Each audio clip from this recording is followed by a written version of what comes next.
Hi everyone, thanks for watching Trexpat. In this episode, I'm going to Mahiyanganaya, Sri Lanka. I probably butchered that. Let's go! This town, whose name I can't pronounce, is about 3 hours east of Kandy, but it's not in the hills, it's in the flatlands, so it's quite hot. The journey is quite the treat. It has magnificent vistas, and then this road that they call the 18-turn road because there's 18 curves. It would be better, but the bus was totally crammed, and I feel so bad for the people who had to stand on the 18 hairpin turns going back and forth and back and forth. Talk about car sickness. Here's a look at that road.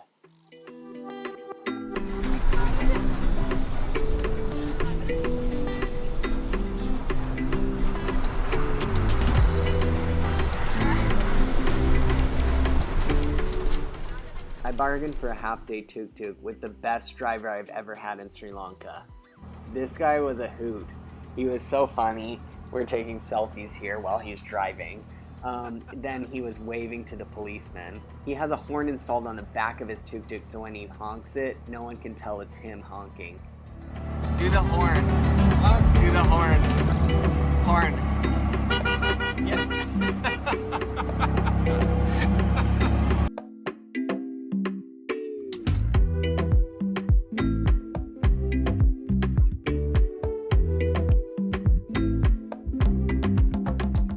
So I told him I was hungry and he took me to Merger King. Really? Merger King?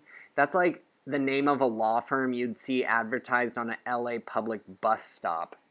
Much better. Sri Lankan paratha. Lady Gaga. Belly Gala. Yes. I hear Lady Gaga. So why not drive the rice on the street in the bus lane? The buses aren't using that. Here's the entrance to the Veda village. The Vedas are tribal local people from Sri Lanka who have a traditional way of life, mostly hunter-gatherer lifestyle, but their obviously way of life has come under stress in the last years. It was basically built for tourists. So there's a really good museum with a lot of exhibits, so I went through that.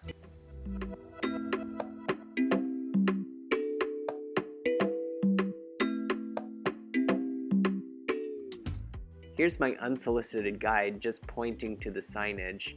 Thank you. He added so many insights to my visit. I really was hoping these people would come to life and do the YMCA.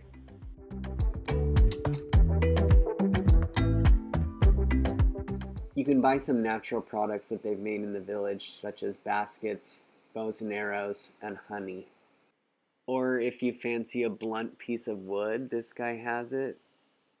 To me, the village seemed pretty artificial. It wasn't realistic. They weren't doing things they would normally do in a traditional lifestyle. They were just selling stuff to tourists and trying to get money. They also offered to do dances and bow and arrow demonstrations for $25. That's the cost of 3 nights accommodation.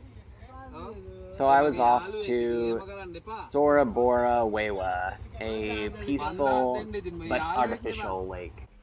If Snoop Dogg were born in Sri Lanka, did too many drugs, and dressed up as Gandhi for Halloween.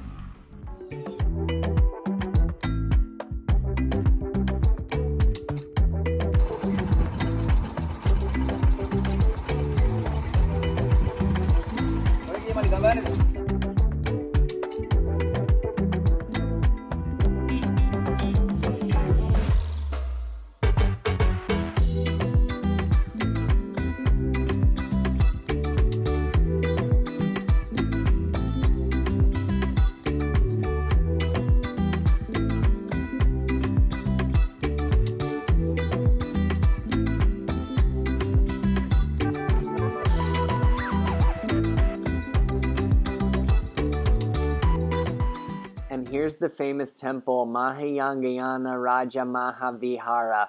Whew.